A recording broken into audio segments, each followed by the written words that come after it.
Assistant ಮನೆಗೆ ಹೋಗಲಿಲ್ಲ. ಇದು ಜನರಲ್ ಆಗಿ ಇನ್ನೇನು ಹೋಗೋಕ್ಕಾಗಲಿ.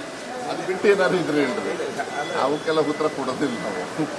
ಸರ್ ಅದೇ ಶಾಲಾ ದಾಖಲಾತಿ ಪ್ರಮಾಣ ಕಡಿಮೆ ಆಗ್ತಿದೆ ಅದಕ್ಕೆ ಶಾಲಾ ದಾಖಲಾತಿಗೆ ಮೊನ್ನೆನೂ ಕೂಡ ನೀವು ಇದೇ ಪ್ರಶ್ನೆ ಒಳಗೆ ಕೇಳಿದ್ದೀರಿ. LKG UKG ಓಪನ್ ಮಾಡಬೇಕು, 1ನೇ ಕ್ಲಾಸಿಗೆ ಬರ್ತಾರೆ ಮಕ್ಕಳು. ಹೈಸ್ಕೂಲ್ಗಳು ಓಪನ್ ಮಾಡಬೇಕು. ಹೋದ ಸತಿ ನಾವು ಬಂದಮೇಲೆ ಸುಮಾರು 174 ಹೈಸ್ಕೂಲ್ಸ್ ಓಪನ್ ಮಾಡ್ತೀವಿ. ಹೈಸ್ಕೂಲ್ ಇರಲಿಲ್ಲ. ಆಮೇಲೆ ಟೀಚರ್ಸ್ ರಿಕ್ರೂಟ್ಮೆಂಟ್ ಮಾಡಬೇಕು. ಟೀಚರ್ಸ್ ರಿಕ್ರೂಟ್ಮೆಂಟ್ ಮಾಡಲಿಲ್ಲ ಅಂದರೆ ವಿಶ್ವಾಸ ಬರಲ್ಲ.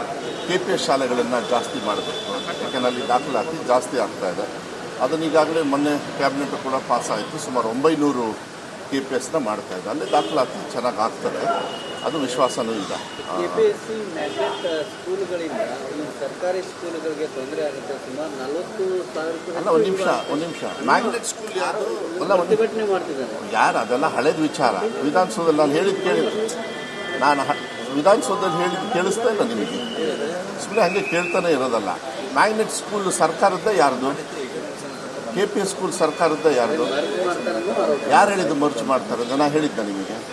ಸುಮ್ಮನೆ ಅಲ್ಲ, ಯಾವನ ಹೇಳ್ತಾರೆ ಅಂತೇಳಿ ಕೇಳ್ತಿಂತ ಕೂತ್ಕೊಳ್ಳೋಕೆ ಹೋಗಬೇಡಿ. ನಾನು ಹೇಳಬೇಕು ಅವಾಗ ಓಕೆ, ಸರ್ಕಾರ ಹೇಳಬೇಕು ಅವಾಗ ಓಕೆ. ಸುಮ್ಮನೆ ನಾನು ಸೋಷಿಯಲ್ ಮೀಡಿಯಾದಲ್ಲಿ ಇರಲ್ಲ. ಅದೇ ನಾನು ಮೊನ್ನೆ ಬೇಜಾರಾಗಿ ನಾನು ಹೇಳಿದ್ದೆ ವಿಧಾನಸೌಧ. ಅದೆಲ್ಲ ಹೇಳ್ಬೇಡಿ. ಆದೇಶ ಅಲ್ಲ ಅದು. ಒಂದು ನಿಮಿಷ, ಅದರೊಳಗೆ ಕರೆಕ್ಟಾಗಿ ನೋಡಿ. ಯಾರು SDMC ಅವರು ಇನ್ನೂ ಒಂದು ಒಳ್ಳೆ ಸ್ಕೂಲಿಗೆ ಹೋಗ್ಬೇಕಂದ್ರೆ ಅವ್ರ ವಿವೇಚನೆಗೆ ಬಿಟ್ಟಿರೋದು. ಅದು ನಾನು ಅದನ್ನು ತಗೊಳಕ್ಕಾರ. ಇನ್ನೂ ಒಂದು 100 ಸ್ಕೂಲ್ ಓಪನ್ ಮಾಡ್ತೀನಿ ಅಂದರೆ ಮಾಡಿ, ಅದನ್ನೇನು ಹೊಸದಾಗಿ ಶುರು ಮಾಡೋದು.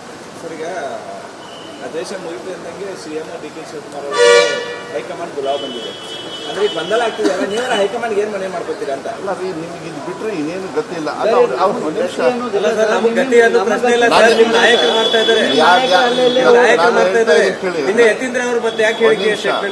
ಬಾಯಿ ಮುಚ್ಕೊಂಡು ಕೂತ್ಕೊಳ್ಳಿ ಅಂತ ಹೇಳಿದ್ದಾರೆ. ಆ ಕೆಲಸ ನಾನು ಮಾಡ್ತೀನಿ. ಒಂದು ನಿಮಿಷ, ಯತೀಂದ್ರ ಅವ್ರಿಗೆ ನಾನು ಸ್ಪೋಕ್ಸ್ ಪರ್ಸನ್. ನಾನು ಯತೀಂದ್ರ ಅವ್ರು ಹೇಳಿದ್ರೆ ಯತೀಂದ್ರ ಅವ್ರಿಗೆ ಕೇಳ್ಕೊಳ್ಳಿ. ಇನ್ನೊಬ್ರು ಯಾರು ಹೇಳಿದ್ರೆ ಅವ್ರು ಯಾರ್ಯಾರು ಮಾತಾಡ್ತಾರೆ ಅವ್ರ ಹತ್ರ ಕೇಳ್ಕೊಳ್ಳಿ. ನಾನು ಈಗ ಮಾತಾಡಿದ್ರೆ ಇಲ್ಲ, ಒಂದು ನಿಮಿಷ. ಬಹುಮತ ಇದೆ. 5 ವರ್ಷನೂ ಕೂಡ ಕಾಂಗ್ರೆಸ್ ಸರ್ಕಾರ ಇರ್ತದೆ. ಹೈಕಮಾಂಡ್ ಏನು ನಿರ್ಧಾರ ಮಾಡ್ತಾರೆ ಅದಕ್ಕೆ ನಾವು ಬದ್ಧವಾಗಿರ್ತೀವಿ ಅಷ್ಟೇ. ಅದು ಬಿಟ್ಟರೆ ನಾನು ಇದ್ರ ಬಗ್ಗೆ ಎಲ್ಲ ಚರ್ಚೆ ಮಾಡೋದು. ಹೈಕಮಾಂಡ್ ಸ್ಟ್ರಾಂಗೇ ಯಾವಾಗಲೂ ಕೂಡ. ವೀಕ್ ಅಂತ ಹೇಳೋದಕ್ಕೆ ಬರೋದಿಲ್ಲ. ಮಾಧ್ಯಮದಲ್ಲಿ ಈ ಥರ ಚರ್ಚೆ ಆದಾಗ ನಿಮಗೆ ಹಂಗೆ ಅನಿಸುತ್ತೆ. ನಮಗೂ ನಿಮ್ಮಂಥ ಪ್ರಶ್ನೆಗಳು ಕೆಲಸದ ಮುಜುಗರ ಆಗ್ತವೆ. ಏನು ಗೊಂದಲ ಇಲ್ಲ. ಸರ್ಕಾರ ಚೆನ್ನಾಗಿ ನಡೀತಾ ಇದೆ, ಏನೂ ತೊಂದರೆ ಇಲ್ಲ. ನನ್ನ ಇಲಾಖೆಯಲ್ಲಿ ಎಕ್ಸ್ಟ್ರಾ ದುಡ್ಡು ಇದೆ. ನಾನು ಹೇಳಿದೆ ನಿಮಗೇನು ಸಿಗಲ್ಲ ನನ್ನ.